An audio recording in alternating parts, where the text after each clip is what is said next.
We live. Hey, All everybody, right. to another show of Keeping It 100. How you guys doing? All right. How you Doing doing? good, doing good. No complaints at all. All Huh? right. No need to complain at all. No, I'm not complaining. I've had a good week. I'm waiting Okay. in because Houston, we have a very special event to go to this weekend, Oh yeah, no doubt. No doubt. and we're going to the Creativerse conference. So Friday night is the meet and greet, correct? Yes, yes. And it's what is the exact location? So what now? What is the exact location? It is going to be at the Red Hat headquarters, which is in downtown Raleigh area, Mm-hmm. and we're actually having a meet and greet on the rooftop. Oh, Yes. that's nice. That's On the nice. rooftop. Now I'm trying to figure out the whole time we've been talking about this for the last 3 or 4 or 5 weeks. Tobias, why did we not mention it to you about coming? I have no idea. I mean, I'm sitting there thinking the I whole right then it hit me. That I was like, we didn't even mention it to him. I know we've been talking about it, but we never even mentioned it. I think he wasn't at the last two shows, right? Yeah, I wasn't at the last two shows. I was I had COVID, came around, and so I had been, going through a healing process to make sure that I was, up to par and all that. But Gotcha. I'm really good now. I mean, I'm really good. So, but no, I didn't know about that. But Okay, okay. yeah. We But it got sounds some like it's going other to be a good time anyway. So yeah, no doubt, no yeah. doubt. We got some other big things coming along as well. So Yeah. we're gonna have you included in it. We Hopefully we'll get you to kind of maybe help out with some interviews and stuff like that since you've been helping out Yes. the show so much. Sounds good. now All right. we do have the meet and greet Friday night. Starts at what time? The meet and greet, I've got to be there to set up everything. Me and John are gonna be there around 2. Okay. So as soon as you can get there, Ursula, it'd be great. I think the actual event starts at 5. Okay. Yeah, well, I'll be there way before then. Okay, okay. So I need to look at it because I've been talking about it so much. I cannot tell you for sure exactly what time it starts. I I will get there a little shortly after you and John. Okay. And I think I'm gonna Uber down there because I don't want to have to park anywhere. Mm-hmm. And Saturday starts at what time? Saturday morning starts at 9 a.m. 9 a.m. and ends at what time? Um, the last part may be around 2. They're gonna break for lunch, maybe I think at 12 till 1:30. And then the last speaker, which is the head guy, he may be speaking from 1:30 till like 2:30. Okay. Yeah, because Yeah. unfortunately I was like, I hated to miss the very ending, but if it Right. does between 2 and 2:30, I'm good. My daughter has an award ceremony Okay. at 3 o'clock on Saturday, which Okay. kind Okay. of off. Well, But that's hopefully you can stick around long enough so we can all go to lunch. oh yeah, I'll be there the whole day. Okay. I'll just Gotcha. it just depends on what time we completely finish. Yeah. I'm And at the end, you will have gotten enough information by then that even if you don't stay to the very end, it's all good. yeah, because I'm gonna probably leave about 2:15, 2:30, so I can get back here, get her, and get over to this award ceremony before 3 at the school. That sounds good. Okay. No worries, no worries. That sounds good. Forward to the event. It is ridiculous. I'm like, cannot wait. Yeah, believe it. I mean, you're actually going to be able to get a chance. And a lot of people we don't know, but if you go do the research and look at some of these guys are getting paid 15,000, 20,000 to do speaking engagements each and every weekend somewhere.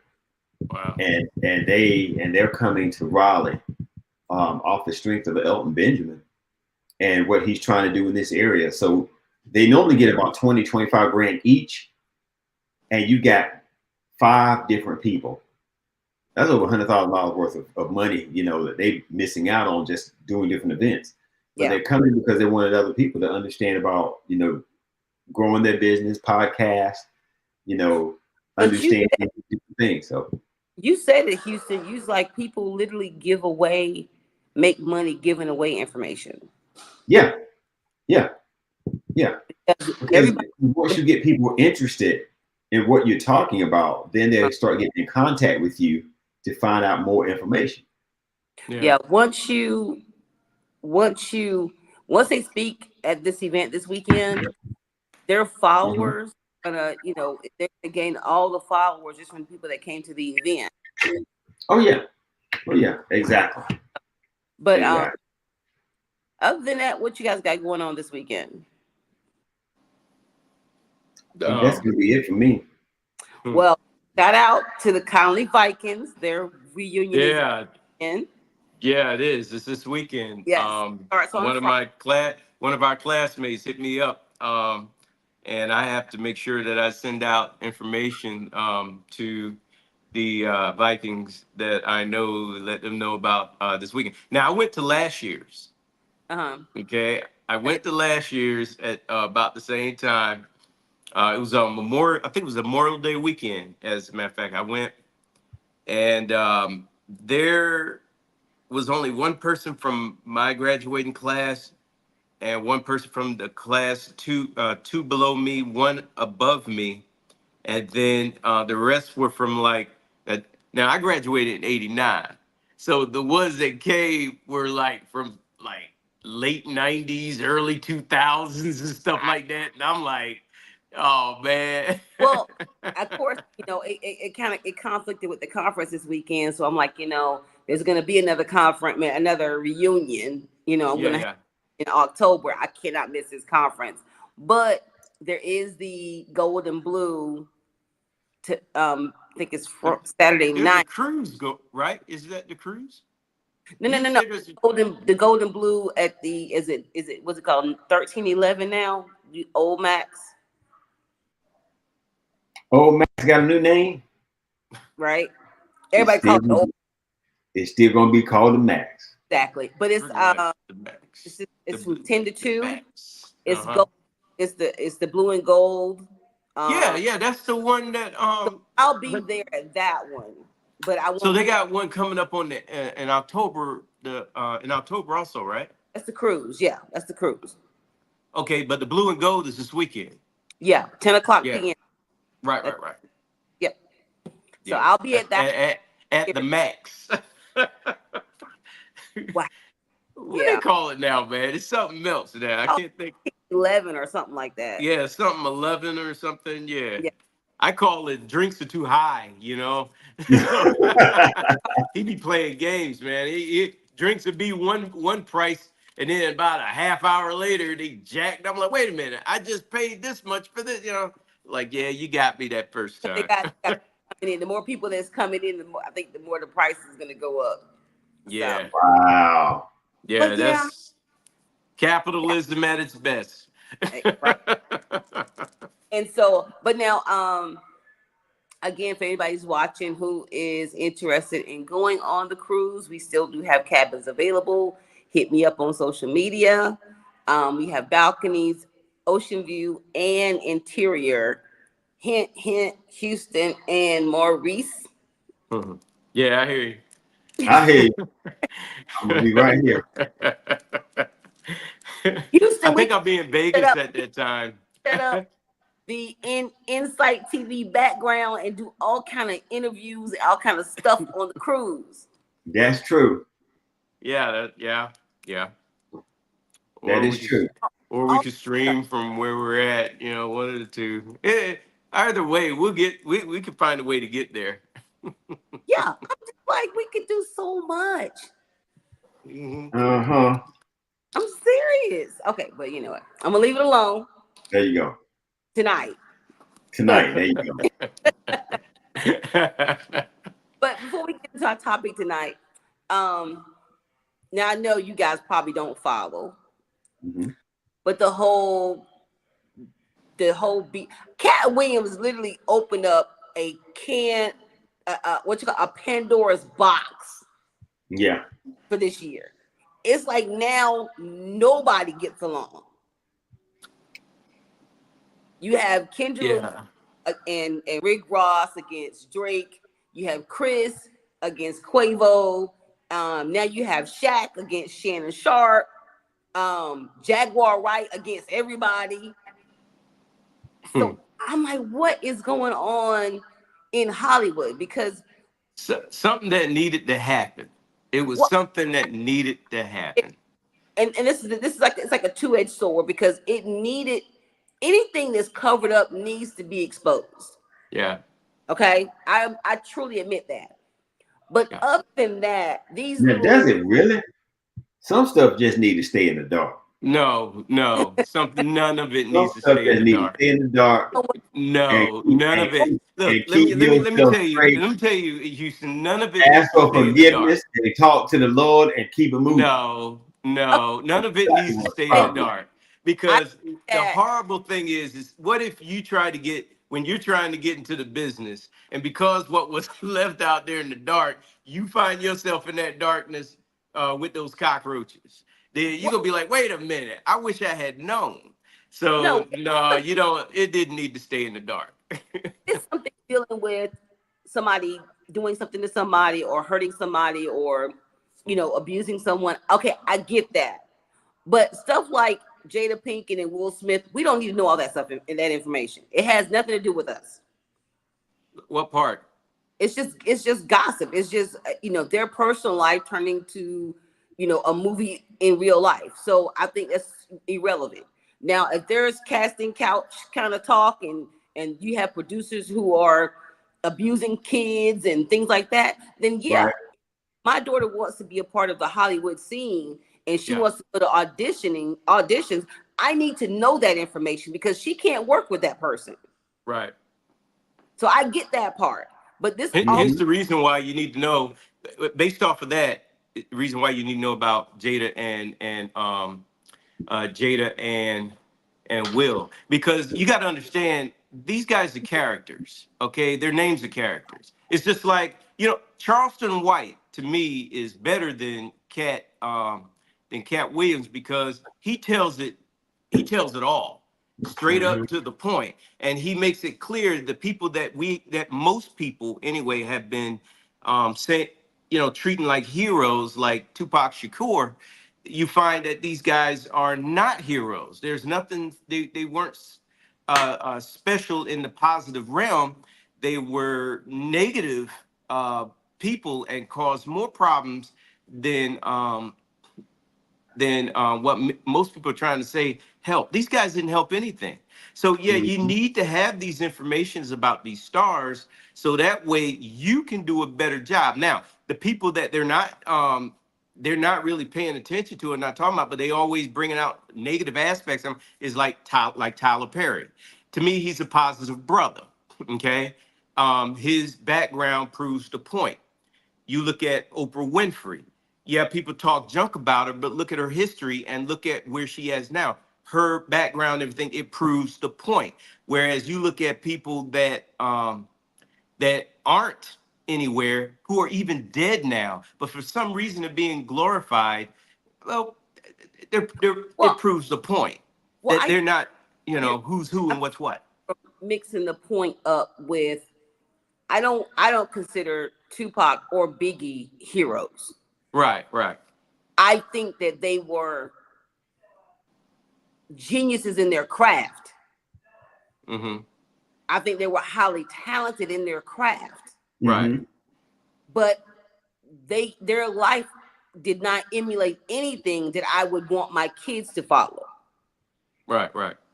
Now Tyler Perry, of course, he's as much people talk about him wearing a dress, doing this, doing that, you have to give him credit for, one, where he is on his strength alone. Yes. Like, I get people helping him, the actresses or whatever that was, but his genius, the way he formulated his plan of success, falls directly on him. Yes. And I think he's earned every dollar that he has. Yes. So has Oprah. She went from the big heavyweight talk show host that people were like sorry because Ed Stedman wouldn't marry her at the time because she needed to lose weight. Yeah. Where she is now, you know, Stedman still ain't gonna marry her. and he's irrelevant now. It don't matter. He didn't marry her then. don't He's matter. not gonna marry her now. Smart He- man. It don't matter. It's He's smart. irrelevant. It Yeah. was his choice. I mean, He that got- was just his thing. It was Yeah. irrelevant in the 90s. She was loaded with money then. Yeah. You know, so it doesn't make sense to say you're not gonna marry somebody for their weight, but you still stick with them for 15 years. Right. You won't go marry her even if she was a size 6. Thank you. And Ain't that's nothing- a strange thing because you're saying 15 years. It's been longer than that. Yeah, but I always use numbers that I know. I can't remember Yeah. if it's been 20 or longer. She what 30 years now? Right. Who's with anyone that long and not get Right. married? I don't Well, know. there's Before marriages, before marriages were legal, you know, it was just even now they just have common law marriages, or just, you know, people Well, that just reside with each other. But you're talking about, from- I mean, I understand that, but that was a choice between both parties. It wasn't that a lot of people did the common law marriage. One, they couldn't afford to get married because they would lose their benefits or whatever and things like that. But Well, he's talking about No, way they, before they, then. no, marriages way wasn't before even then. a thing. It wasn't a legal thing back then. You Yeah. gotta understand, marriages came about after Charlemagne. Okay, and after the French king Charlemagne, that's when your marriages come along. Okay, whereas But- now it's legal and it's owned by the government and the state. But prior to that, it wasn't really a big thing. Even the Romans had their common law marriages, but they also had certain marriages where people were joined together in certain for titles and stuff like that. But the only thing about marriage is a business. It's about money. It's about economics. It's not about love. I get that. But when we're talking about as far as they're concerned, Yeah, well, he's a smart man. Okay, for him not to marry her and just enjoy his time with her, good. And she should have been just as happy with it, which I think she is, because they still together, but they not married. So I think it's a good thing that they have enjoyed these years together without having to legally bind themselves. I mean, to me, legally binding yourself in a marriage doesn't make any sense. You know, when you got one party that's trying to play the other, it doesn't make any sense. okay, wait. You can't wait. You can't down marriage because of some people. I can down marriage based Some off of very I can down marriage based on what I think. And I think that marriage, in my opinion, is a waste of time for folks that are not doing it for the right reasons. Now, if you going into marriage for economical purposes, okay, all the power to you. You got my support and vote. But if you saying you doing this for love, okay, and you're not worried about any of the other stuff after the fact, well then you're messing up. And and then when you have children, you bringing them into that crap. So the thing about it is you need to make sure that if you're getting married, that you got all your A's, B's, and C's down to the Z's taken care of. I don't look at it from a religious standpoint, because even then in the Bible, it was economical. It had nothing to do with, oh, I love you. It was economics, and it had to do with building a certain type Well, of I mean, family wealth. it has nothing to do with love in a lot of countries on this planet. Exactly. You know, India, China, a whole bunch of these places, people get married not because of love. They're getting married because of sometimes it's because of family, joining families together. Yep. They have an understanding of what they want to do. Indian marriages, they're planned out for their kids before they ever come together. Yeah. You look at Prince Charles. King Charles didn't want to marry Diana. He wanted to marry the other. Priscilla, or well, I think he wanted to marry her. He didn't want to marry Diana. Diana was in love with the whole idea of being a princess and everything. Right. And then she had a thing for Charles. But you gotta look at it like this. Look at how that turned. That was a complete disaster.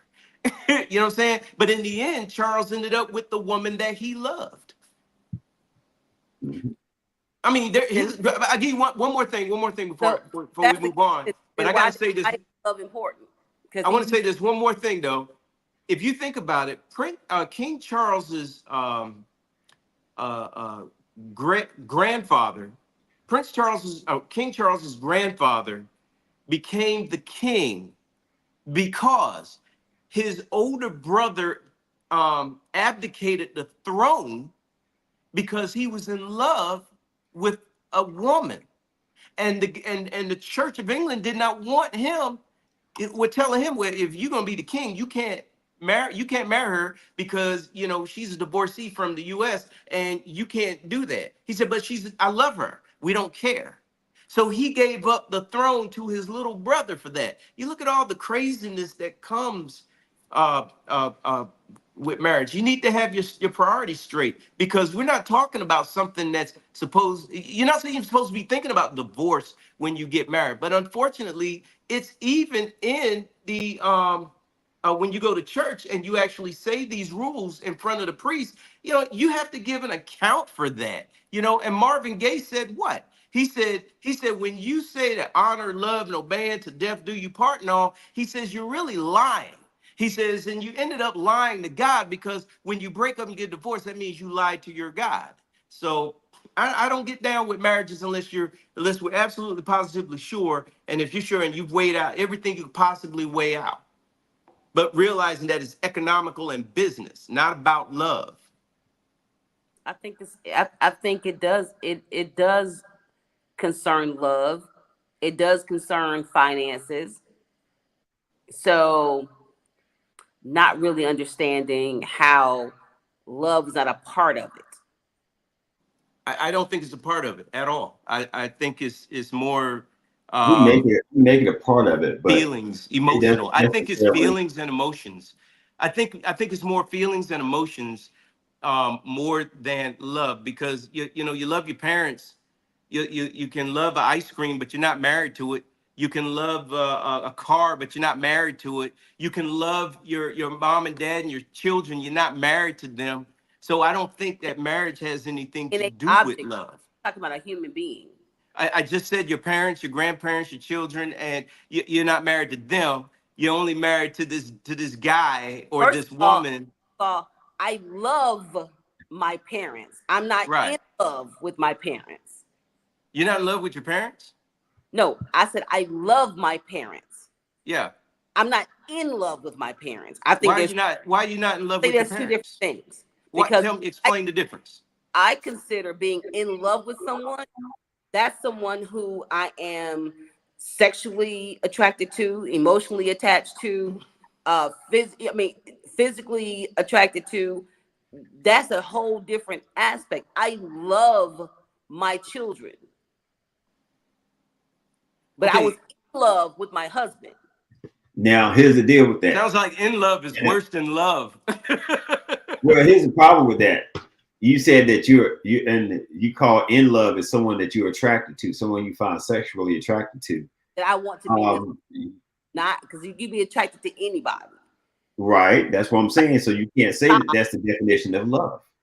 But I married him because, one, we had a relationship. We built a foundation. It was about honesty and trust and loyalty. And that's what it was supposed to be built on. Mm-hmm. He was attracted to me. I was attracted to him. Mm-hmm. Sexually, emotionally, physically, the whole nine. I was in love with him. Right. Now, even when, there's not a boyfriend that I have that I don't still have love for. I still love them. I'm not in love with them anymore. They're not. So you can't fall in love. So you can be in love with several different people, but not married. I think saying in love is the wrong the word used. I think it should be infatuation. You're infatuated with an individual, with someone that you're having sex with. I don't think it's in love, because you don't need the end for that. Let me infatuation. I have been infatuated with a lot of people. Because I thought they were so fun and they were this and they were that. Mm-hmm. But it was just that. Mm-hmm. It was nothing that made me want them every single day to share a bed, to share a family, to share a home with. It was just infatuation. Well, how do you know? You didn't know whether or not you wanted to spend a home with your husband.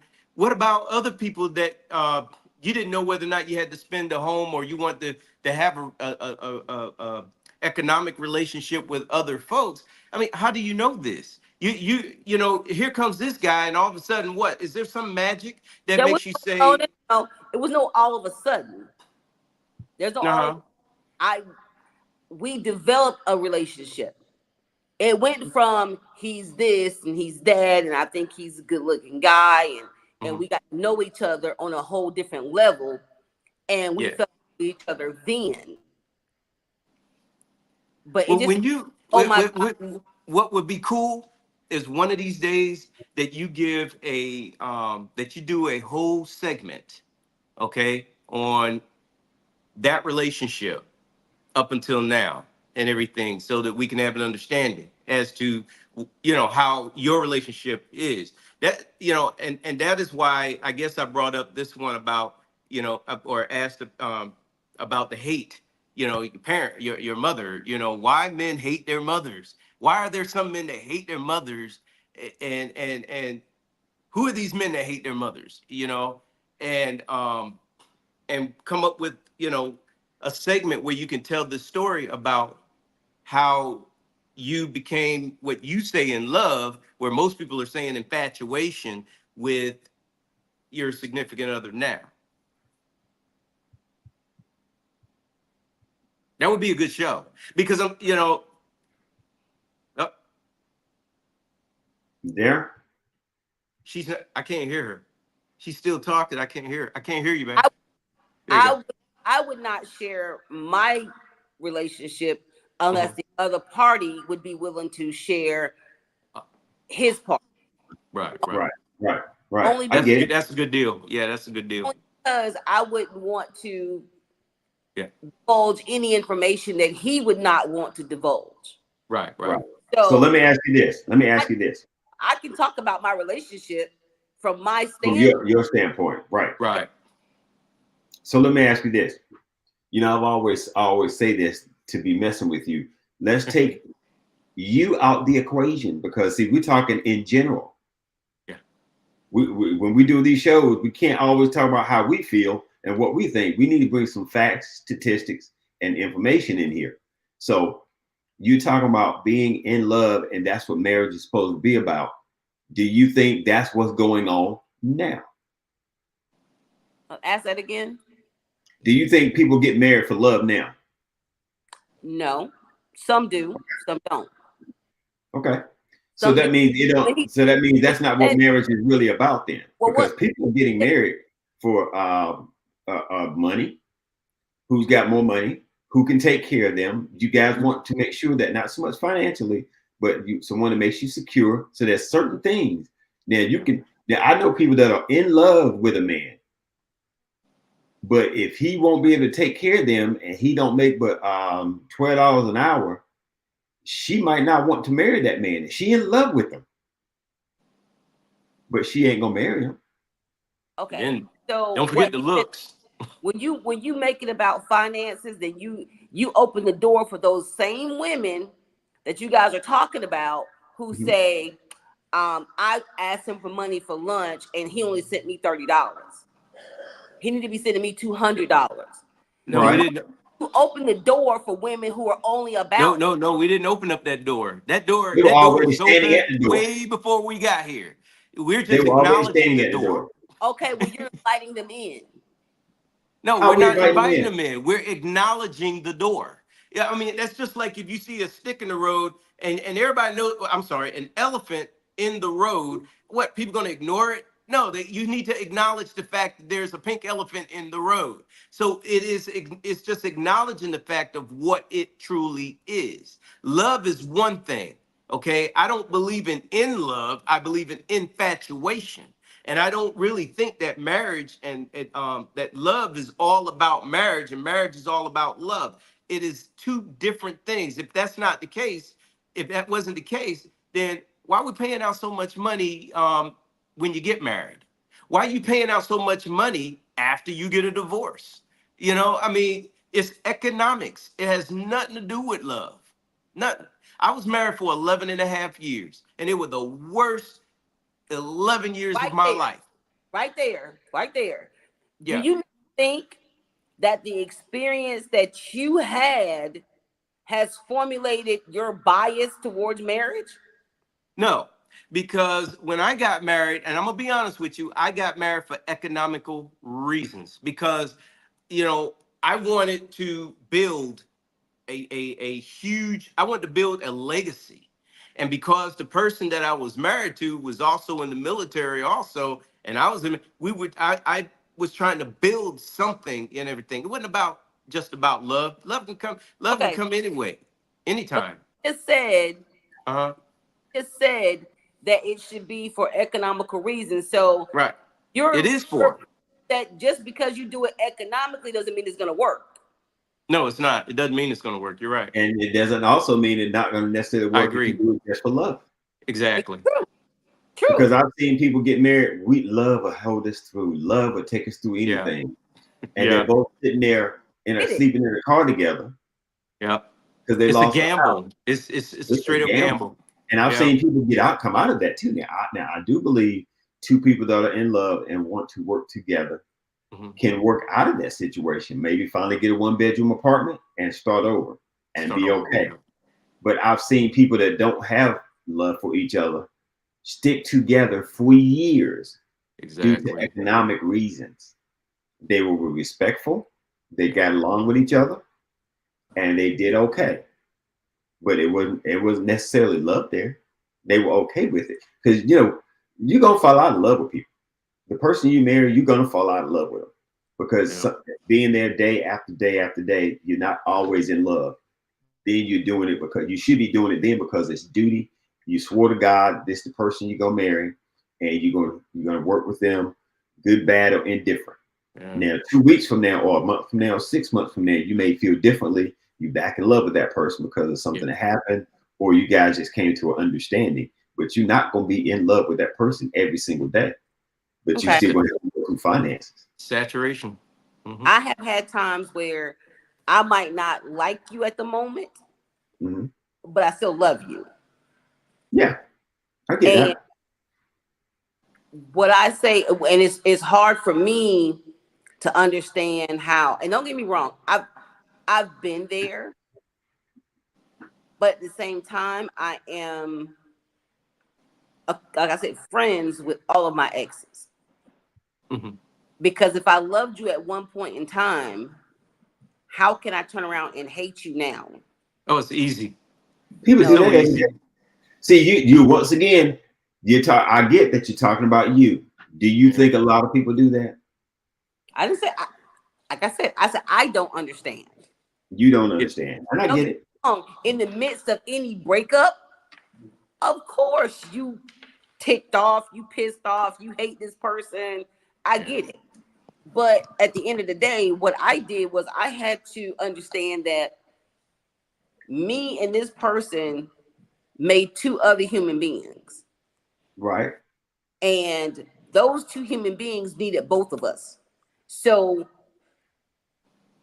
whether it benefited him and anybody else in the situation, it didn't matter to me as long as it benefited my children.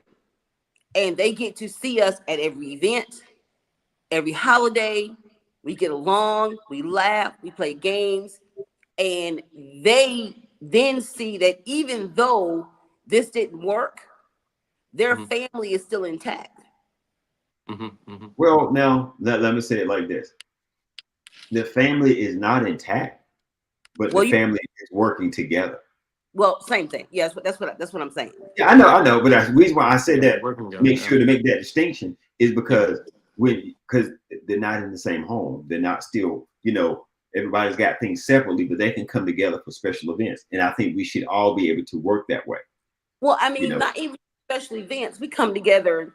I mean, we used to just do dinner in the middle of the week together, or movies. right. Every time there was especially Marvel movies or any kind of action movies, we're all action movie junkies, and they love like Star Wars and things. So that's our thing. Any new movie that comes out, we go as a family to see it.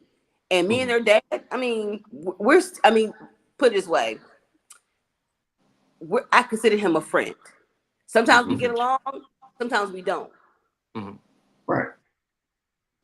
But we still manage to care about each other enough to be a family. Look, I'm with you. I agree. But I still, agree. And I think that makes all the sense in the world. And I think that should be the case.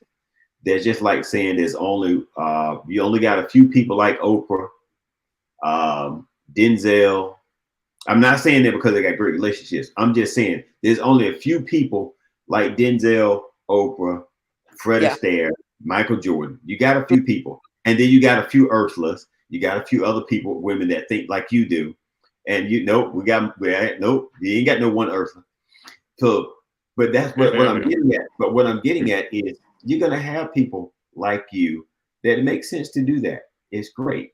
You got people that you've dated in the past and you guys get along. Pretty much anybody that I've dated in the past, I can still speak to and we get along.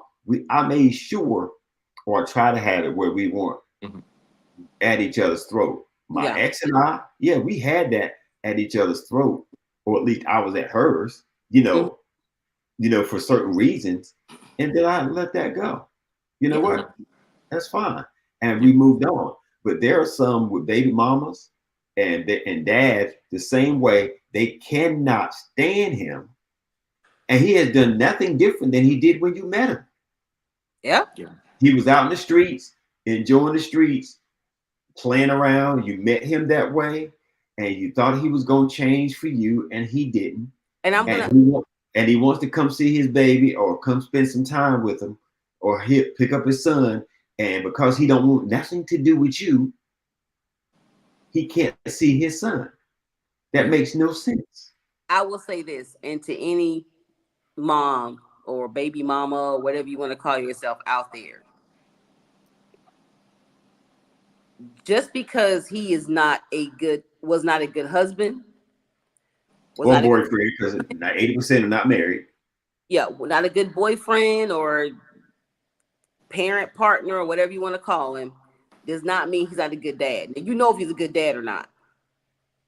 Well, some of them don't because they would not let him spend time with the child from day one. Someone tried to be a dad and was blocked. I get that. And the only thing that you are hurting is that child.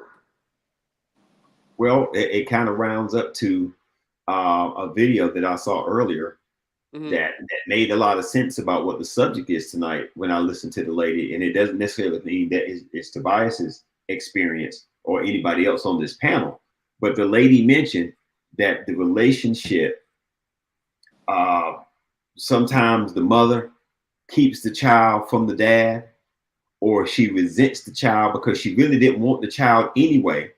So she treats the child a certain way, and then they end up hating, having terrible relationships because of that. Yeah.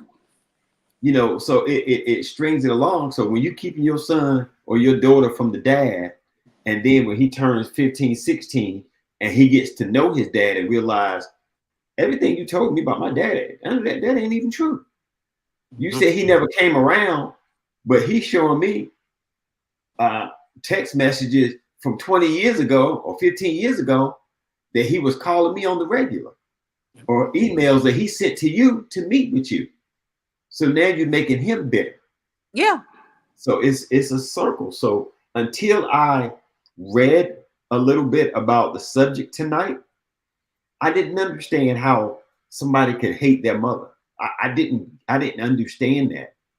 Not saying I understand it completely, but the video that I watched, it was about 15 minutes. It made sense to me for me to go, I never looked at it from that standpoint. Now, I'm not saying, you know, the guys on the panel that they have good reasons. They have good reasons to them. It might not make sense to me, but from what she was explaining, I can understand certain things. I didn't understand that certain women would be having relations with their son. Yeah. I didn't know that. And it makes them bitter. It makes the son bitter where they can't stand their mother. Or the mother is a narcissist. Who grew up differently, it's hard for us to wrap our head around that. Right. You know, when he first mentioned the subject, I was like, I can't even have a conversation because I can't even fathom that situation.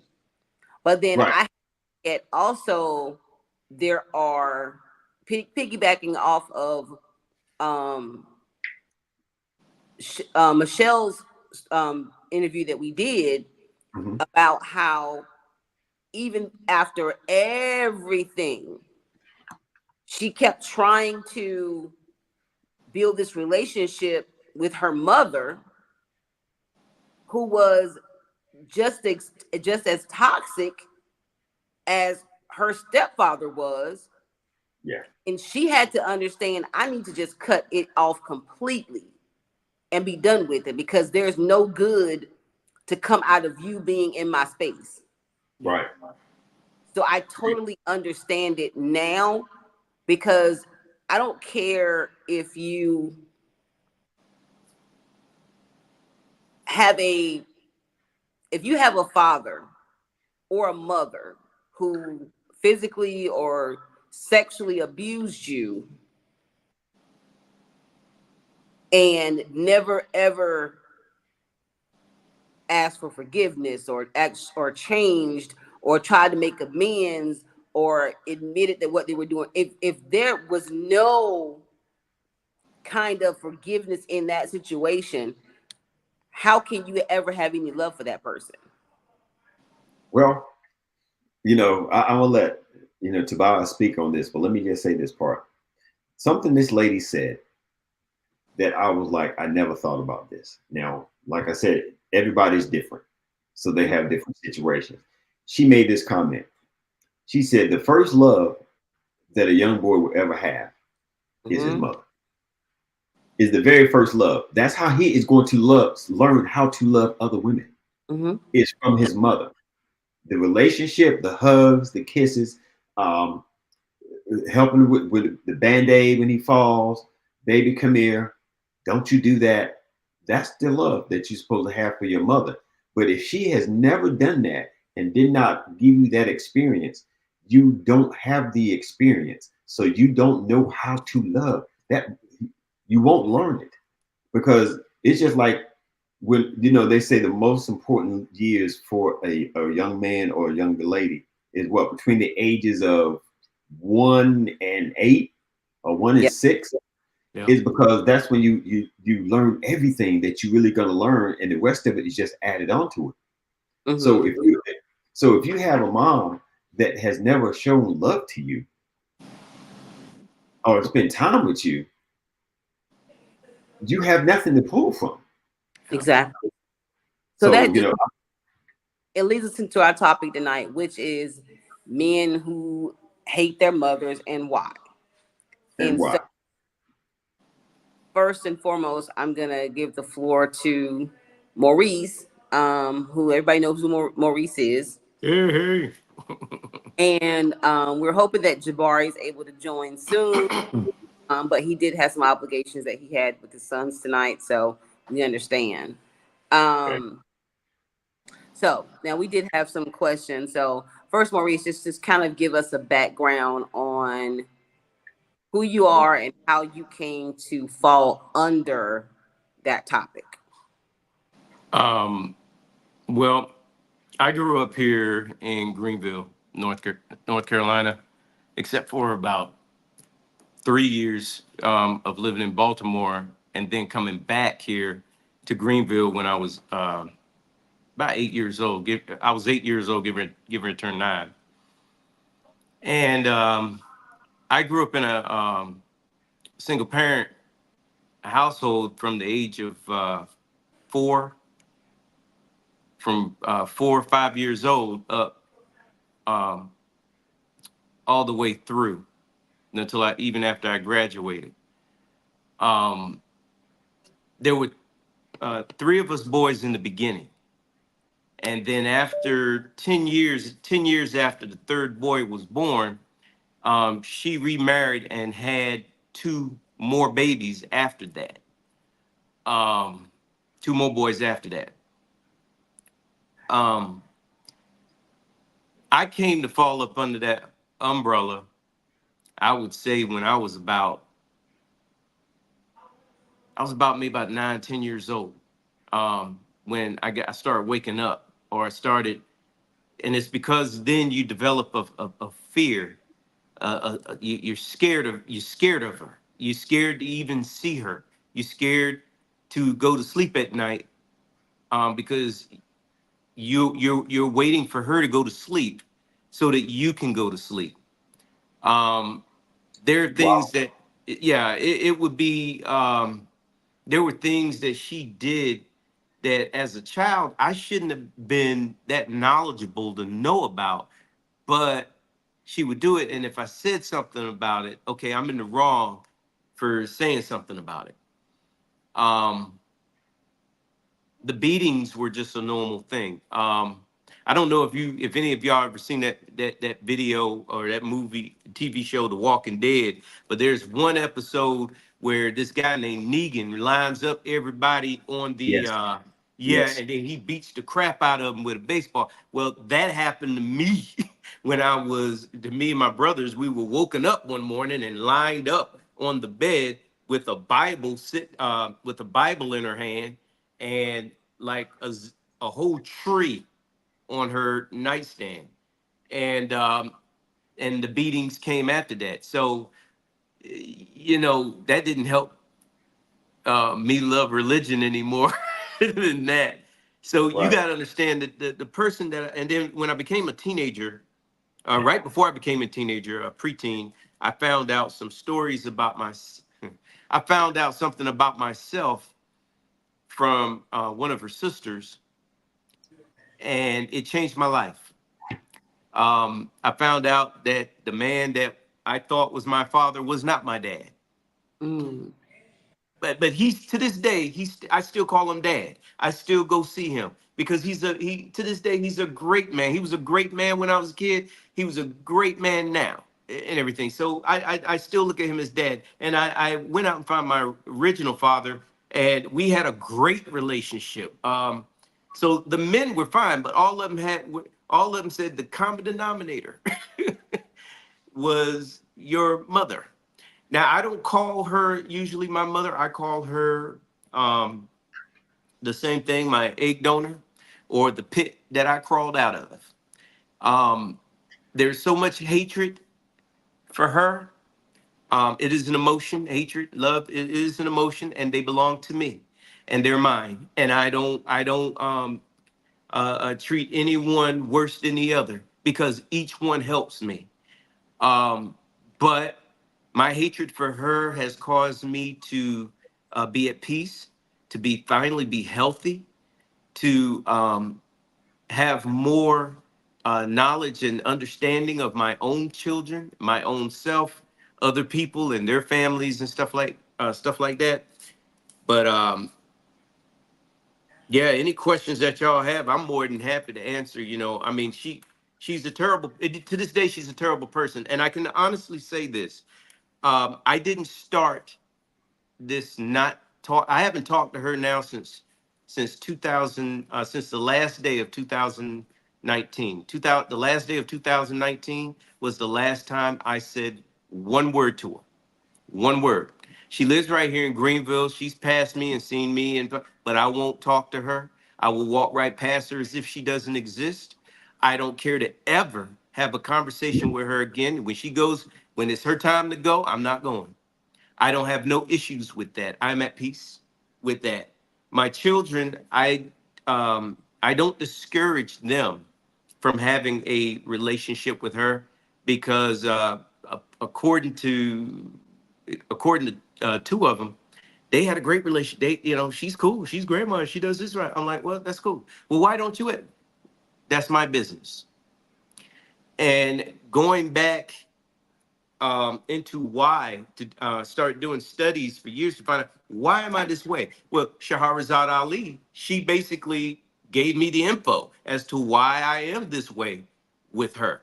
It started in the womb. It didn't just start outside. It started in her belly. Okay. For one, she didn't want me. She got, this was an unexpected pregnancy, and she was ashamed, which is what you hear. If you were me, you heard this all the time, that I was the shame. Okay. So I grew up with it just like, well, okay, I'm the Shane, you know. Maybe it's, you know, it goes like Shaft or something, but nah, you know, I just took it as it was. But it started in her womb with her not wanting to have me, her trying to get an abortion, her not having any contact with my real father, him not knowing that I even existed until I was 21 years old. What kind of crap is that? Um, Stories that surrounded, you know, that for years, people just keeping stuff quiet, generational curses. You know, it started in the womb and it just kept right on going, just kept right on going. And she took it to levels even up until I was 49. At 49 years old, this terrible person continued. No matter how many times I would try to, no many times I tried to make things right, I would forgive, if there is such a word. I would let things go. I would try to be nice. I would be nice, or whatever the case may be. She didn't reciprocate. All she saw was, he messed up my life because he was born. He messed up my life because he's here. She can't blame herself. You know, she don't want to put the blame on herself. Well, that'd be wrong. You know, but I can put it on him. And so, Let me ask you a question. go ahead. Mhm. Go back to, you said that she did this to you and your brothers. Yeah. Okay, how many brothers did you have that she was doing this to? At first there were 3, and then she did it to all 5 of us. How But are their the relationships? funny thing about them is okay, they still hang around her. You know, I don't know if they're trying to get something when she dies or whatever, because she likes to hold. She used to like. She would hold this stuff over your head, like, yeah, when I go, I'm leaving this and I'm leaving that, and I would be like, I don't want it. I got my own thing. I don't need anything from you. I told the same thing to my dads. I don't need anything from you. I don't want anything. I want you to know that it's about, you know, I care about you. It's about love. I don't want now. I don't want to be a materialistic thing. She couldn't see things that way. So those boys, they still hang around her. The 3 oldest boys after me, we don't talk. We don't have a relationship because of that. And I don't care. Now, the youngest one, we hang out, we talk, we have a good relationship. That those of the 5 that grew up underneath her, me and the youngest one have a great relationship. But the Right. 3 in between, no. And they were done just as dirty, but yet they So don't. are you ill with them because they went through the same thing, but they don't have the resentment that you have? No, it wasn't because of that, because that's something, again, you know, your relationship your with whoever is your relationship with that individual. I don't come in between other folks in their relationships and everything like that. However, um, the problem came. You got to understand, this thing is like a disease. It's like a virus. When you treat one child like when you treat one child messing, and you treat you tell the other boys, you basically do the same thing with the other boys, where you're trying to keep the boys from having a close relationship. It spreads. You know, I found out it's in the DNA, because my grandmother, I remember when I was a child, she used to talk about how her mother used to beat her every single day before she went to work, and would tell her, this is for what I don't catch you doing today. Oh wow. Okay. Yeah. So she I, used I've to, known someone to go through that before. oh my God, my Just grandmother, out of the blue. Sometimes they said just out of the blue, they would just look at them and they were like, "Come here, I know you done something today, and we'll get a whooping." yeah. Yeah. Yeah. You know, we'll get a whooping. And I've heard parents say this before too. Instead of apologizing when they found out that they whooped the child for something they did not do, they made the statement, "Well, this is for one of the things you got away with. Yeah. Yeah. You know, instead of apologizing Yeah. for what they, you know, for making a mistake. Yeah. I was, Lord, I thought you did that, and I did not know. I'm so sorry. I'm wrong. Instead of saying that, what I'm getting at is who else in your family besides you that just do not get along with your mother, like her brothers, her What? sisters? Yeah. Well, when I was a child, there was a cousin that did not get along with his mom. He was all about his dad. And so the whole family basically shunned that cousin. And I was like you, Ursula. I couldn't understand at that time how a person could hate their mother. I just thought that was just normal for her to treat you like that. So Oh, you thought I couldn't it was understand it. And so I was in that same mind frame because I just didn't understand. But I had a first cousin that went through that. As far as my aunts and uncles, my mother's brothers and sisters, there was a uncle and a an aunt. The uncle did not get along with my grandmother, and the aunt,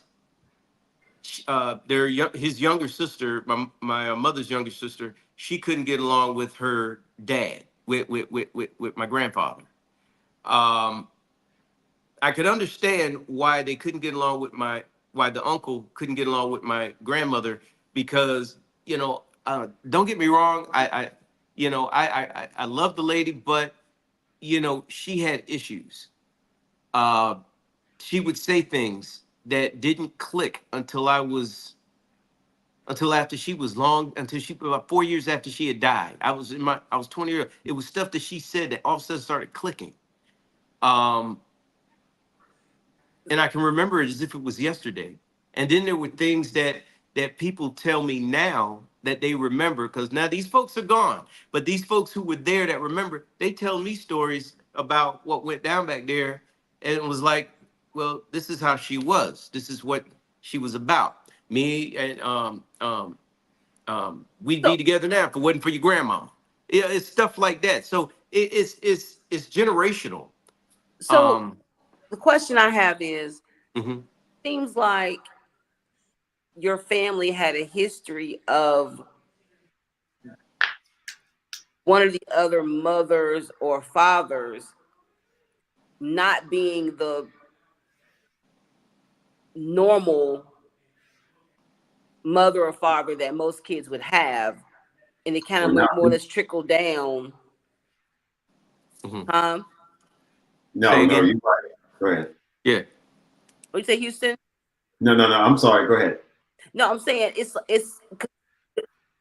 no, just saying it's like it seems like just listening to you talk, there was some level of your Dysfunction. mother, what yeah, just the dysfunction there, and then other parts of the family had the dysfunction with her mother, and then another male had a dysfunction with parts of his family. So it was kind of like, and I think it's like the domino effect. Yeah. Yeah. And I think it happens in a lot of families. They just don't see it, or Yeah. there's a fear to go against your mom and dad because everybody throws those scriptures out there about obey your parents so you can live long upon the earth and all this other jive.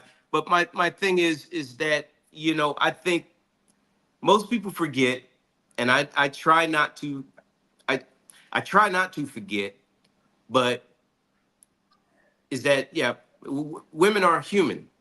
Okay, they're human beings, and there are things that they don't like. They're different species from men altogether, Mhm. but there are things that they like and things that they don't like. There are things that they're over emotional rather than logical, and they think on things that most folks be like, well, you overthinking this, or you overdoing this, or whatever the case may be. And sometimes the kids can get hit with. I've said this before that the first relationship between the kids and the parents starts with the mom and the child. Why? Because dad does not carry that child for 9 months. She does. So So for the first 9 months, that's the first relationship.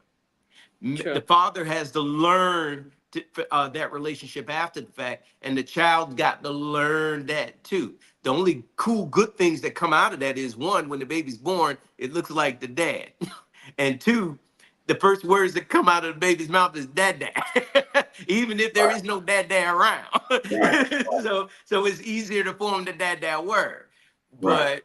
But Leave the that first one. relationship is between mom and the child. And if her relationship is sour, she's gonna produce that. And that child is gonna feel what she feels. He's gonna carry that with him. And then if she does that to that child after the fact, outside, then yeah, that anger and that hatred's gonna be there, and it's gonna manifest itself in ways that, and other people gonna look at me like, how is this even possible? Those who have what we call normal relationships between uh, uh, moms and what we call normal relationship with moms and sons, or moms and daughters, and everything. I mean, that's just the way it is. But we're all human. Well, I will say, which is why, and I'm gonna quote some Tyler Perry for a second. Hmm. One of his plays, when he says in the Bible they don't use the word sex, they use the word, she had never known a man, Hmm. and which goes now, you out here having sex with people that you don't even know. You need to get to know someone, because that person is then tied to you, whether you want to believe it or not, for the longevity of your life, because you're going to share a child together. Right. And that Right. that common denominator is that child, and the child doesn't stop at 18. And so when I was pregnant, it was like I would, I talked to my kid, before he was even here, and so honestly, we had a bond from the very beginning. And the same with my daughter. Hmm. But with their dad, it was like they did, she gravitated towards her dad's voice when he came in the room. Right. I'd have been with you all day long. But And he there's a little more bass in the voice. It Yeah. just trembles. It's a It little more trembles. bass. It does something. Yeah. It's an Yeah. octave The or difference. range that it just is different. It's saturation, really. I said that before. If you saturate it with something for a long period of time, something new coming in there, you're gonna gravitate to that, because you already dealt with this all day. That's why you got. How about when the baby's just irritable all day long with that one parent, but as soon as that other parent comes in, they ready to go to that. Trust me, it happens with fathers too. My daughter, my oldest daughter, I would have her, you know, all day long. Her mom would be at work. I'd have her all day long, playing with her, taking her out, uh, doing everything from the time she was an infant all the way up until she was 4 years old. That was our life. But as soon as her mom would come through the door after dealing with me and having a good time with me and singing all the songs about daddy and all this stuff and everything, as soon as her mom come up in there, she's arms all out because she wants mommy and everything. Right. So it goes both ways. I can totally understand that. I think when you deal with a relationship where there's a lacking of, especially maternal love, Yeah. I think, and this may sound, I'm not trying to sound aloof, but the absence of motherly love to me Mhm. is more detrimental mentally than the absence of fatherly love. And I That, say that, that, that that, because yeah, yeah. I say that because not because it's not, a father love is not important. I think all children should have a father in their life, period. Right. But like you said, that first love that you know is the person that gave birth to you. Right. And so when that part is missing, it's very hard for you to learn how to develop the love, like Houston said earlier, develop the love for anybody else. Mm-hmm. Not saying that you cannot, But it's hard. but it's hard. Right. And so, my husband told, when we were together, and he would say that we had two totally different upbringings, Mm-hmm. And so when he came here, he saw, because he couldn't remember his parents being together. Mm-hmm. He knew his father, but he left when he was young.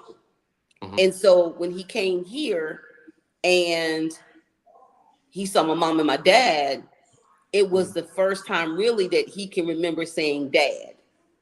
Mm-hmm. Because once we got married, to this day, he calls my parents mom and dad. Mm-hmm. Yeah. And I think even though, we're not together, the love that they showed him was outside of the marriage that we had. Right. Mm-hmm. Right. And so now it's like, that's my mom and that's my dad. Mm-hmm. Right. I can't get rid of you. Like, Right. seriously, but Mm-hmm. that just goes to show you anytime. And my cousin Deborah, Yeah. with their church, Mm-hmm. Deborah and BT Walston were like his adoptive mom and dad when he first moved here. Mm-hmm. Right. She actually sat in for his mom at our wedding. So Right. he got to feel that love, Mm-hmm. not, he didn't have it growing up from his mom, but Mm-hmm. he didn't have that parent, that parent together, that mom and dad together kind of love. Mm-hmm. Where mom gave him love and dad gave him the discipline. Mm-hmm. Right. So, and I think when a child is missing that kind of love, it's hard. Oh yeah. It's very Oh yeah. hard. Oh It's yeah. extreme. I mean, it was really it was hard for me growing up with her around. I would go to older cousins or I would go to my aunts most times just to get away from her. And then when I had relatives that were leaving, that were leaving the area, that's when I knew darkness was coming. I mean, Mommy Dearest was gonna rear her ugly head, and she would. I knew, like for example, the relatives would come down during the holidays, and we have a whole lot of them that their fathers were and mothers were military or whatever. They would come to Greenville, and we were the only ones still out of the whole clan still living in Greenville. There's 12 different clans, and we're the only ones from the ninth kid living in Greenville, growing up like they did. And that was such a mess. I mean, it irritated me because I didn't feel like uh, not to be little, but I felt I was better than that. I mean, and it was only because we lived in Baltimore for so long. I had had a taste of the city, and I was aware, Yeah. of what was going on. Plus, my education level was up there, and I come down here now. It's a totally different beast. Yeah. But when my cousins would come around for the holidays, we all have a good time, and I didn't have to go around her. Her attention wasn't on me because she was too busy trying to uh, uh, put up a front in front of her brothers and sisters to make it Right. seem like she was a big thing. But Uh, when they left, the day that they would drive off, when they would leave McDowell Street, heading down Battle and Bancroft to go to places like Maryland or New Jersey or California, wherever they came from. She would flip back to who she really was. Oh, Mama Dearest, she no wire hangers. She would at night. She would flip. She would completely lose it for some reason. Her anger, her I when never. she would beat me. I'll give you an example. When she would beat me, one time I had the uh, um, one time I had the unfortunate the unfortunate time of looking her in the eyes while she beat me, and her eyes were blank. They were completely blank. So I was going to bring this up with that. Do you think there was some bipolar or there were some mental issues there? Almost definitely, there was definitely mental issues with her. For someone that graduated as a valedictorian from EPS, uh, she came out of there a complete yeah. There's bipolar there, and to this day it's still there. You know, the sad part about it is it's still there based off of stories that my younger brother and his wife tell me. You know, from time to time when we get together, you know, they'll tell me stuff that's going on out and about, and I see it in my some of my younger brother and two of my brothers. I see, well, actually three of them. I see that same mentality and everything. I see it in, sad to say, I see it in two of my daughters. So They have her mentality, and there's nothing I can do about it. I could sit there and I could have, you know, I could have. I was with the oldest one for the longest. I spent lots of time with my children, but then when you deal with them and you see how they are, and you see that, and it's sad, you know, for me to see them that way, and it hurts, but there's nothing I can do about it. So all I can do really is just, um, you know, when I see them, you know, just be dad, you know, hey, how you doing? And they talk to me and act to me just like that witch does. And I let them do that for the time, but I don't let them in my home. I don't let them come around me all the time. We'll talk on the phone. And if we talk on the phone for a few minutes, that's fine. But that's as far as it gets do you because, mhm, go ahead? Go ahead, finish. go- yeah, that's as far as it gets because I see that attitude of theirs. I've seen it before and everything. Now, the two youngest daughters, I don't get that from them. Hmm. But the two oldest ones, yeah, I get it from them. Ursula, you go ahead, but I have a question too. Hmm. Because you now know that there was probably some mental issues, Hmm. you think that being able to address those issues and become better would allow for some kind of communication between the two, or are you just completely done? Well, it's kind of like that's her, that's who and what she is. You know, it's her nature. You know, Okay. it's just like a lion or a tiger. You can have a lion or tiger from cub and train them any way you want in the cage and whatnot. But one day, you know, is that one day that their instinct or their nature kicks in and they will kill you. Okay. Got So you can probably talk to her or send her to where she needs, or even, you know, give her the information, you know, or you know, and in a nice way, which it has been done. But her nature, that's just who she is. That's just her nature. You got a lot of mothers that are like that. Their nature is just like that. And not just in my family, I've seen it in other families. I've seen it. And then you could watch this, not just in this country, but around the world. And you just like, all you could do is just sit there. It's like, well, wow, you know. So yeah, you could talk to them about getting help, and it would be nice if they got help, but they have to want to get the help after you tell them, you and they know, have or tell them what you're going through. they have to they have to they have to acknowledge that that in some aspect they are wrong. Exactly. Let me ask you a couple of questions. Hmm. You know, playing devil's advocate for one. Um, you mentioned how you see it in your brothers. Hmm. You know, in a couple of your brothers, you see Yeah. how you see it in your daughters, but you feel like it skipped you. Yeah. Do you feel like any of that is part of who you are? Because you said earlier how the anger and the hate, you didn't use the word feeds you, but you said that is who you are and it Yeah. helps you and it helps you. Hmm. You Yeah. know, so when you use anger to that's helping you, have you talked to anyone? Have you gone to counseling to deal with these issues? Yes. Anger does not have to be aimed at someone else. Anger can be used towards you to get you to wake up.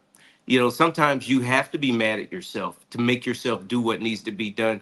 I mean, it's a struggle sometimes to get out of bed when you just rather just stay there all day and you know you got to go to work. But you have to tell yourself, you know, get up, Reese. You know what I'm saying? It's time for you to get up. Do not just hit that alarm clock, get up and go to work. Go work out, Maurice. Eat your vegetables, Reese. You know, you can't, it's not just to be aimed at someone. Sometimes you have to aim it at yourself because sometimes if you don't follow your own understanding, okay, you'll find yourself in a bad situation. And then who you gonna be mad at? The only person you can be mad at is yourself because you allowed this to happen. That madness, that anger, you know, can make you remember what you need to do so you don't fall into that situation again. And that's how I use my anger in anything, for that matter. It's an emotion, you know. It's an emotion. It's just who and what we have. It is the only thing that we own, other than the nakedness of our body. So, you know, with those emotions, I keep them, but there's nothing wrong with keeping them in check. You can control that and everything. You just have to, you know, set your mind to it. But if you listen to the propaganda outside trying to tell you, you know, how to, and it's good to go out and talk to us, like talk to people. Like what we're doing now to me is therapy. Okay. Having this discussion, talking to people outside, we're sharing, you know, what we are and ideas. And we're seeing that a lot now in the world where people are sharing their issues and things that are going on. They should share it instead of keeping it in, because the more you keep it in, you're like that pot that doesn't have a pressure valve. And if that happens, what happens? It explodes. So yeah, you should be able to talk with any and everybody, but also it's best to also talk to yourself and control yourself. You know, that's the first step. And you have to people know when something ain't right with them. They know it. They just have to find a way to get through it. And you got folks, when you got folks that people say, oh, he got the devil in him, or he's something's wrong with, he's got mental issues, or she got mental issues. Inside, they probably are just as sane as all get out. It's just that they can't get that sanity out and everything. And that's when you need professionals to sit down and try to help them and to talk with them. Case in point, Helen Keller. She was a very sane person, very smart and intelligent young woman, but she couldn't hear and she couldn't see. That's terrible. You know, how you get stuff out with that? You know, all you got is your hands to fill around. And it took a woman, her teacher, to basically show her how to use the senses in her hands to deal with what she could not use. So I don't think, you know, I think people deep down inside, you know what's up. They just choose, some people just choose to be evil, you know, to take it to a whole new level. I got True. you. But I don't know if you answered the question. Hmm. Have you thought about therapy yourself, or have you gone through therapy or going through therapy? I thought I answered that. Yeah, I have. I do therapy. And again, Okay. I'll say it again. This, what we're doing is therapy. Right. Okay. I caught that part. Yeah, I caught Yeah, that. I I I was just I making I go sure. to the VA. Don't get me wrong. I'm PTSD, so I go to the VA, and I've got two therapists. Plus, I do a VA group and everything. Right. So I sit down with a VA group. I talk to two therapists. I do this, Right. and anybody else that I sit down and I have conversations with out, you know, to me that is also therapy. I get it. I get it. Mhm. And that's why I was asking that, is because I could hear, I have a better understanding now. Mhm. Because like when you first mentioned it and brought it up to my, oh, that's just my egg donut, and I can't stand my mama that she only called it that. I couldn't understand that because all I could hear was the anger, and Yeah. but I didn't know the story behind the anger. You know, to what kind of got you to that point. Yeah. Um, so it makes a difference in understanding, and that's something hard to go through by yourself, or just say, as I grow up, hey, I can't stand it, I ain't gonna be around it, and I'm fine. And that's how I you know, and when you said your relationship with your daughters, the whole nine, I'm like, sound like it's that generational thing still carrying it on because of the relationship that you have with your mom and the anger that's built up. You know, you told us about how you wanted your daughters to do certain things and they didn't want to do it that way, and it just caused a mess. Well, you also got to add their mothers. Their mothers also have issues. Uh, Two of them that they didn't have issues with their mothers, but they had issues with their dads. Both my children's mothers, they had major issues with their fathers. I never saw anything wrong with their dads. I never saw anything wrong with their moms either. But they just did. They had issues with their fathers, and but speaking of me, and I'll tell you a story. There was a little girl that lived across the street. A little girl that lived across. We about the same age that was living across the street, and she was being molested during that time frame. And there was another girl that we went to school with there, D.H. Conley, who she was also friends with that girl.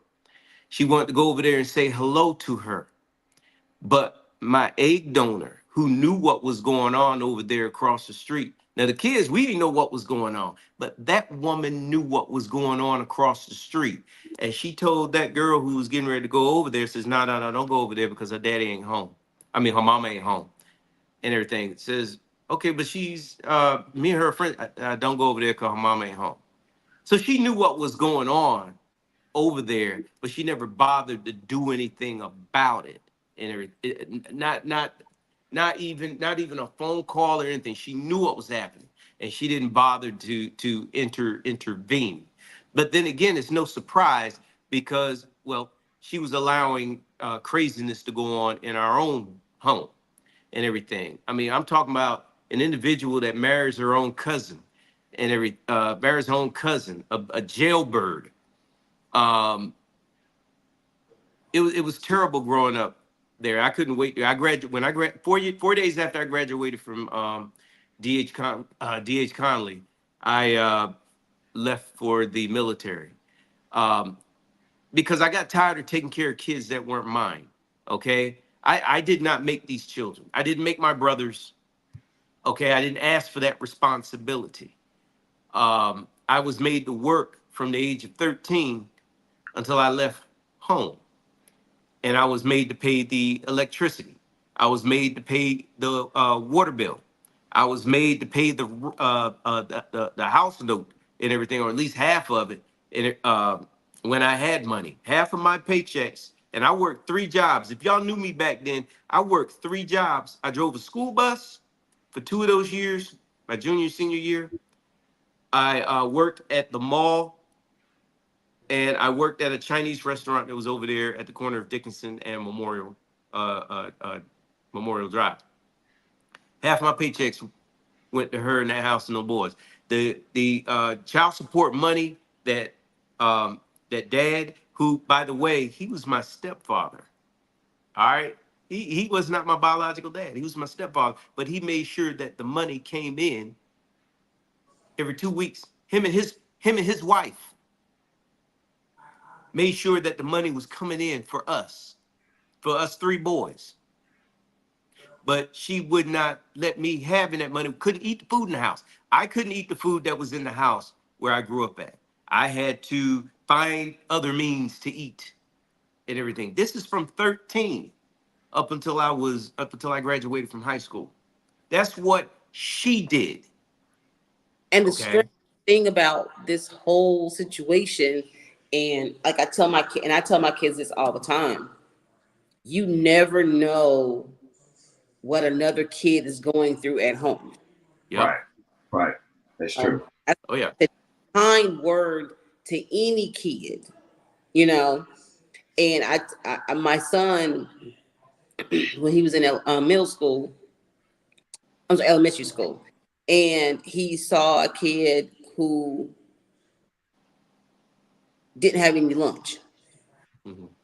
and I actually brought him lunch one day, but he had packed a lunch for school, and he asked me, could he share, could he give him that lunch?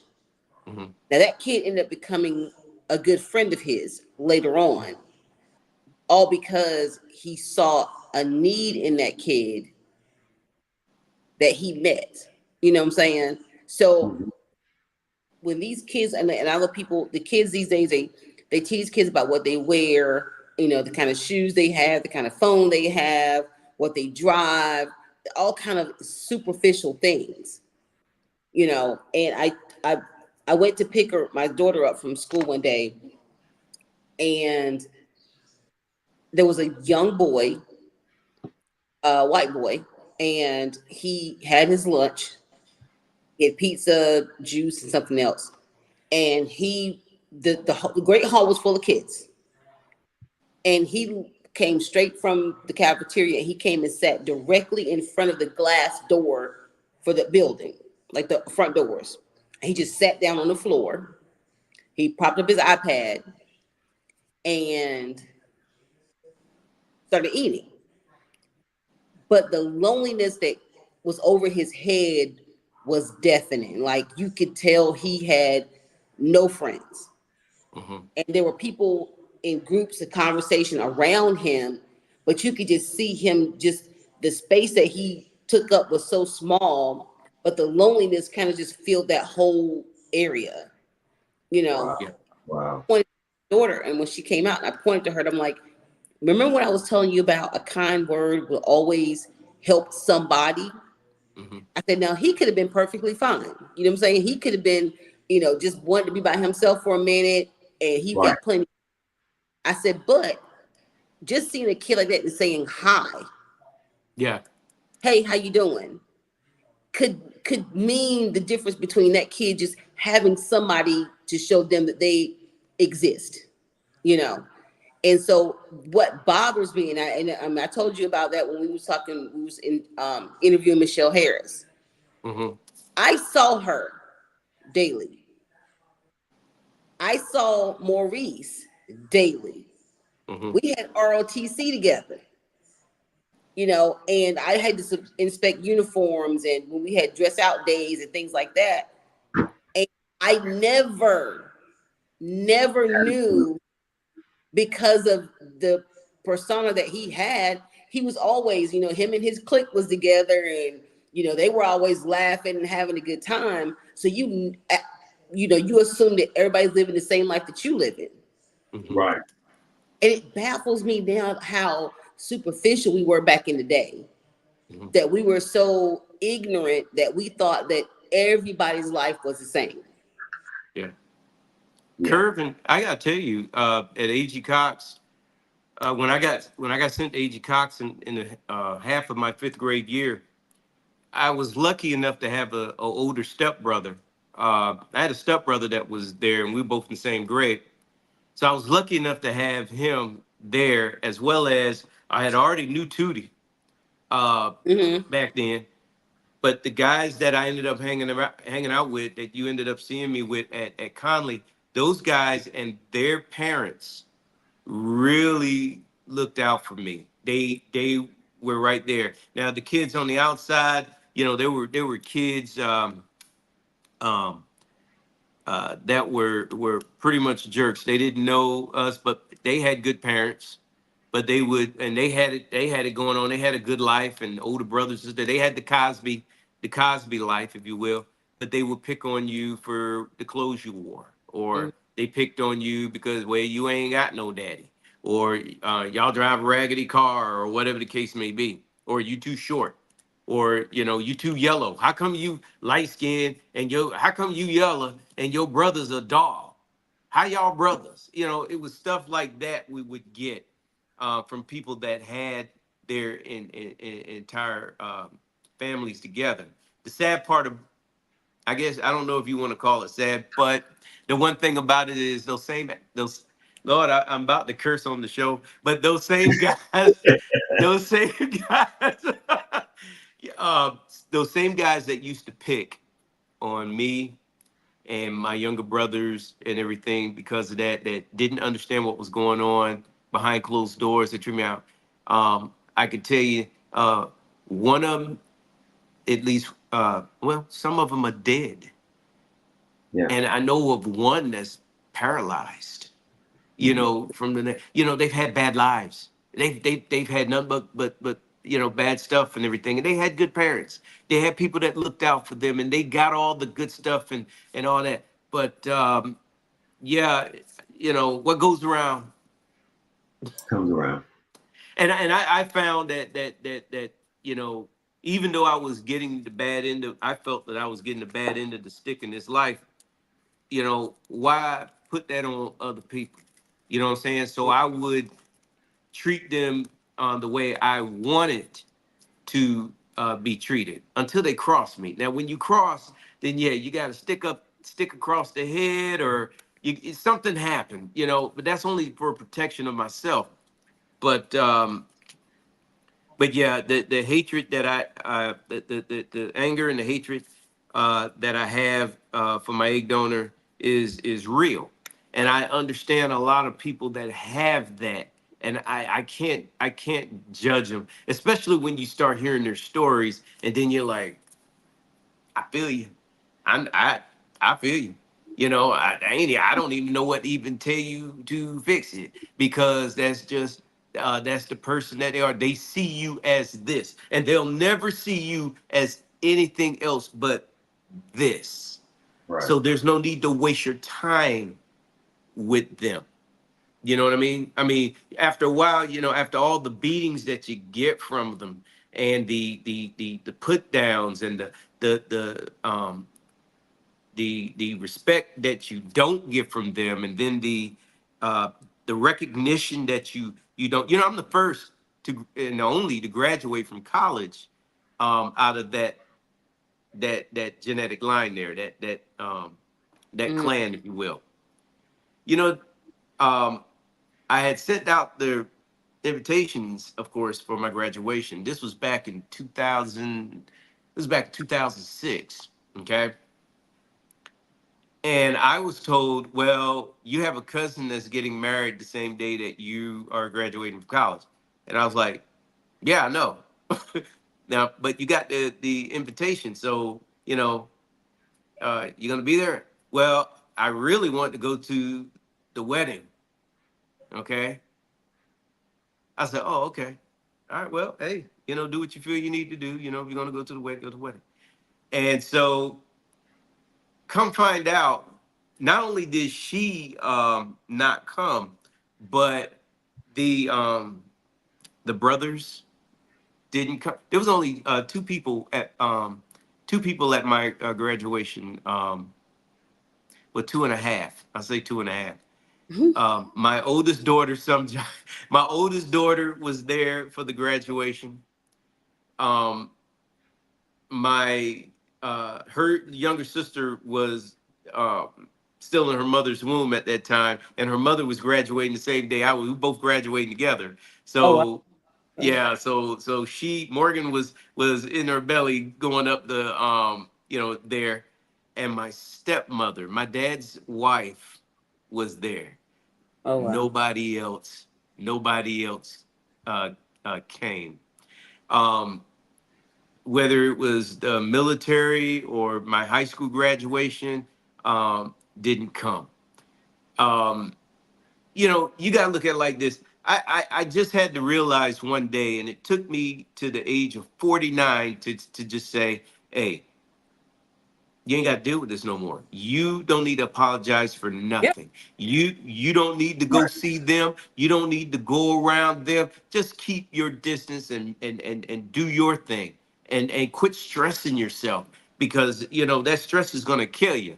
So I went and started doing my own thing. And again, I don't tell my kids not to go see their grandmother or anything like that. I don't do that. But they know now that, hey, look, he ain't gonna do it, so leave it alone. So I've got to admit, Now, like I said, so, do you go ahead. go ahead?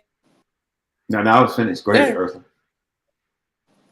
No, I was just thinking, do you think that, I mean, because she has a great relationship with the grandkids. Mm-hmm. Was the disconnect between you guys because of your dad, No, the or disconnect just was because of who she was? she was ashamed. Okay, so she grew up a Cosby kid. And when I say a Cosby kid, you know what that means. You grew up in a nice home. You know, your mom was there from sun up to sundown at the house. So you had a mama when, you know, your mom, the mother, she was a house Yeah. engineer, if you will. Your dad worked and he came home. In her Okay. case, she had older brothers and sisters. Heck, some of her oldest brother, he was already in the Air Force and married, you know, and married at that time. I think he had already had he had his first child in 1955. And so my mother was born in 48. Yeah. So my uncle had his first child in 1955. She born in 48. So that tells you about the other brothers and sisters that came after the oldest boy that were before her. So she grew up around older brothers and sisters and in a neighborhood that at the time was considered the black elite. Because you remember the black elite lived up there on the hill, up there on McDowell Street, like Johnny Wooten.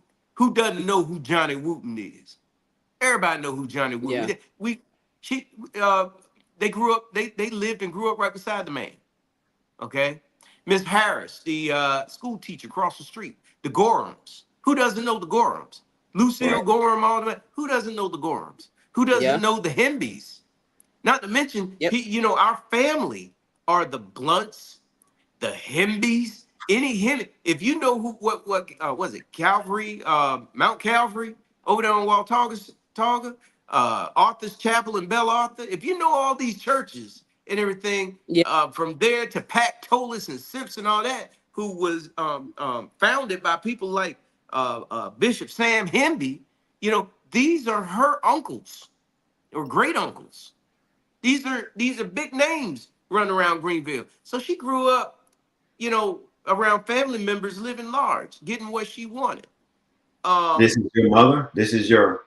Yeah, this is the egg donor. And when she graduated as valedictorian from Epps High School, but when she graduated, she just went completely wild doing what she wanted to do. It's the 60s, so you know, people gonna do what they do.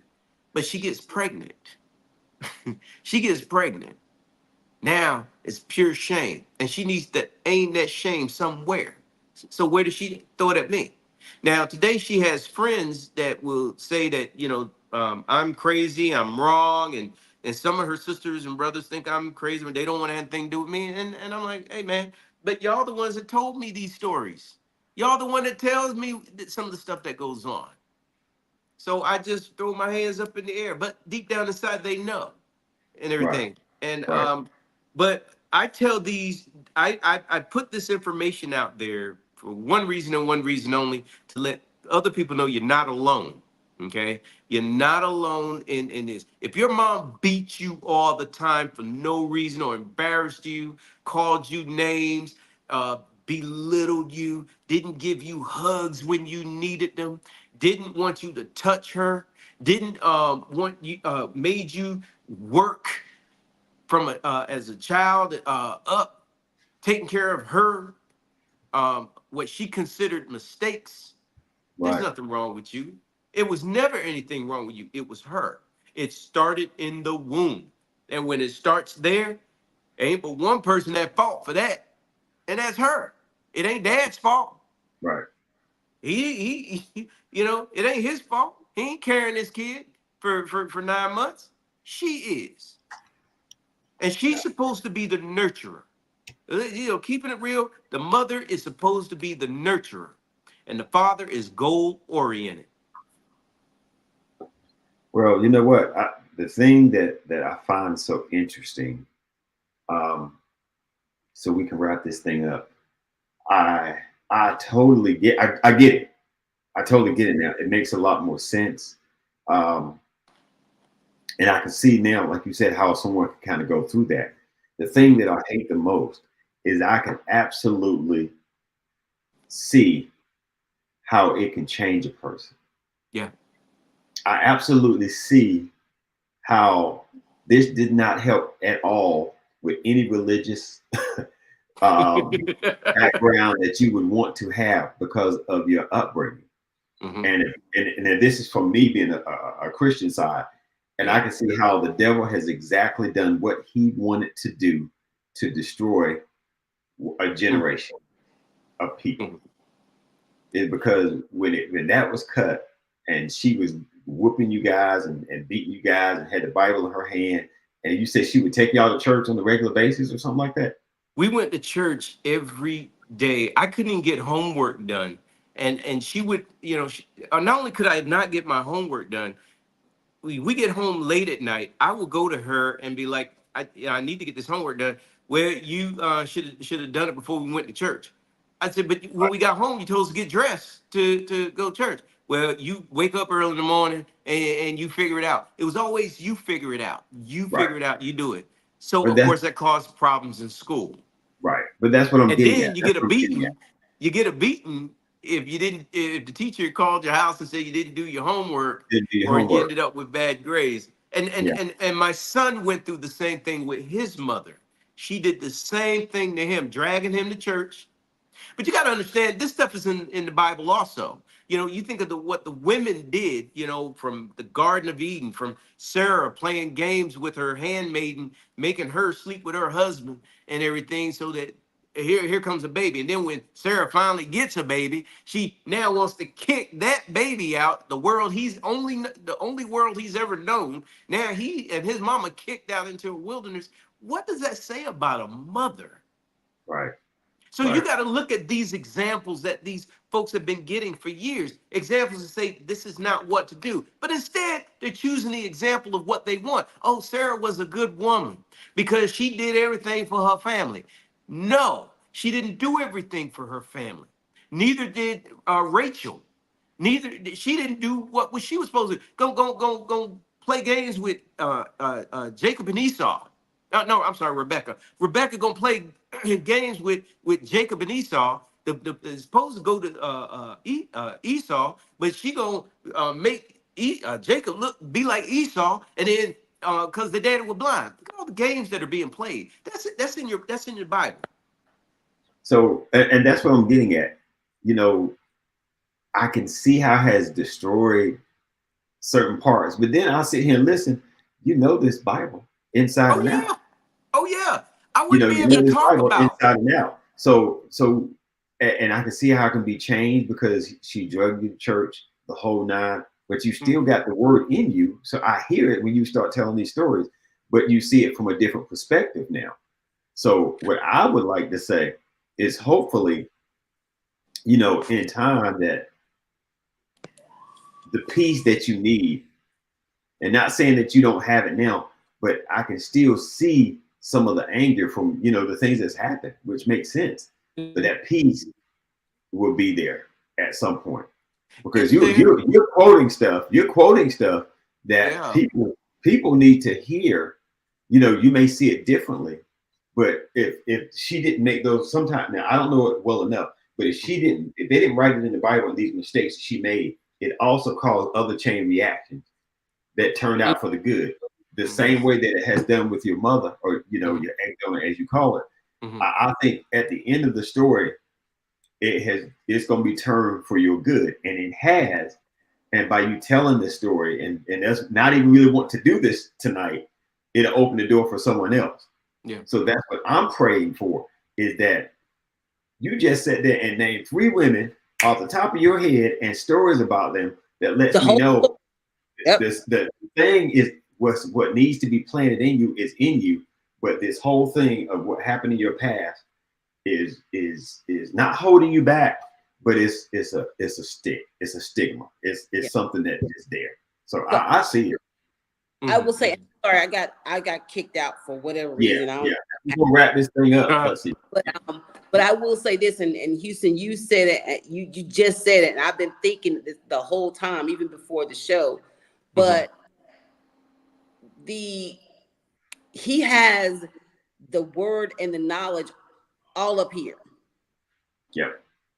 The thing that I feel is that the seed was planted, but it was planted on unfertile ground, so to speak.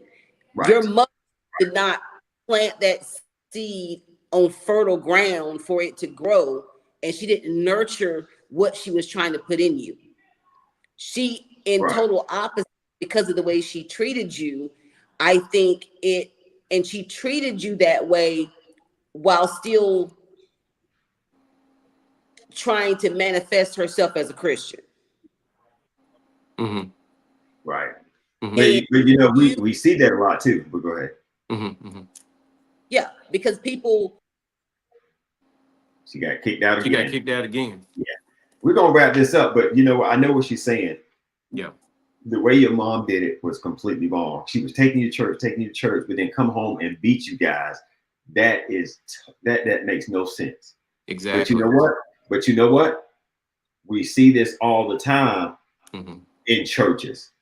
Yeah. Where the pastor is saving folks and people come to church and getting saved, but he's sleeping with someone in the church and got a baby or two in the church. Yeah. Or these priests that are sleeping with little boys. Yeah. You know, so the devil is all up in there, but God is still throwing that word out. You know what I'm saying? He still he planted the seed, but the way that it was planted, you know, we know it's fertilizer, but all you got was the dookie part of it. You know what I mean? Yeah. With anything that I learn, anything that I read or stuff like that, you know, it's so that I can relate to people that actually will use that. You know what I'm saying? Like most times I'll talk to people about certain things, you know, they'll bring religion into it. Well, most times I try to beat them to the punch and be like, well, yeah, but this is what it would say, you know, in your religion. Even if if you're Muslim, I'm going to quote your Quran to you. You know, if you're Buddhist, I'm going to quote your Buddhism to you. If you're a history or a scientist or whatever, I'm going to quote these things for you. I mean, I could tell you, do unto others as you had them do unto you, okay? But another way of saying that scientifically is for every action, there's an equal reaction to that, okay? Or opposite reaction. For street, if you only talking street, I can talk street to you and give you that same message. You mess with me, I'm gonna mess with you. You know what I'm saying? You know, to be able to come at individuals in the same with their stuff. And I'll be honest with you, you know, growing up, I made sure that I understood, especially in my 20s, I understood the Bible and Christianity and everything. Because I began to notice, like you said, preachers were and people were using it towards their own benefit. You know, they were flip-flopping the scriptures, especially when you hear it in school about when we were young, you used to hear about, oh, they say obey your masters and stuff like that. But see, you're talking about the English language. Right. If you go overseas and you get the actual blatant wording of what they're telling you to do or how to be, it's basically like, for example, children obey your parents, you know, so you can live long on the earth, right? Right. Get this. If your parents, that doesn't mean obey your parents even when they're wrong. If your parents are coming out here telling you, hey, when you go to school, here's what you need to do now. You do what I tell you now. When you get to school, you go up there to little Sally, and then you kiss her on the lips and grab her on the booty and everything. Now you do what I tell you and everything. That's not what that means. Right. If your parents tell you don't stick your finger in the electric socket, okay? Right. Don't stick your finger in the electric socket, because then you'll live. Okay. Right. Because then you start wondering, well, children obey your parents, children obey your parents. Well, what about the babies that are being aborted? What about babies? What about the two boys that were placed in a vehicle and their mama pushed that car into a lake? Why? Because she wanted to get with the other dude. Right. Come on, Look, man. I get it. I totally get it. We're gonna have to definitely touch bases on this stuff again, because it opened a lot of doors, opened a lot of thoughts. You know, got me thinking about some things as well. You know, so Ursula, I'm gonna let you shut this thing down before you get kicked out again. What I said was, I think that these fake Christians that we have out here are diverting potential world-changing Christians who have the mindset to do in this world what needs to be done, from manifesting their destiny. Because they like you say, they're planting that seed on shallow ground, and it's not growing, it's not becoming anything. But I keep getting kicked out. I don't know. But yeah, I'm about to say you better wrap it up before you get kicked out again now. I really appreciate you sharing your story with us. It does give us a new perspective, and I think it's something that we need to dive a little deeper into, maybe with some more people, bring some more people on dialogue. Because like I said, me and Houston, we really couldn't wrap our heads around it. He a mama boy. He's a mama boy. But that's because I love my mama. I mean, that don't make me no mama boy. But I think that your story kind of shines some light to us about there are people in this world that didn't live like we lived, that we need to, embrace their struggles and their story and bring everybody together so that we can understand and hopefully not could stop it from happening in the future. Pretty much. Sounds good. So, but we can go ahead and wrap it up. Thank you so much, Maurice, for sharing your story. Houston, look forward to seeing you this weekend. We're gonna get some good information. And until next week, you guys, keep it 100. Yeah.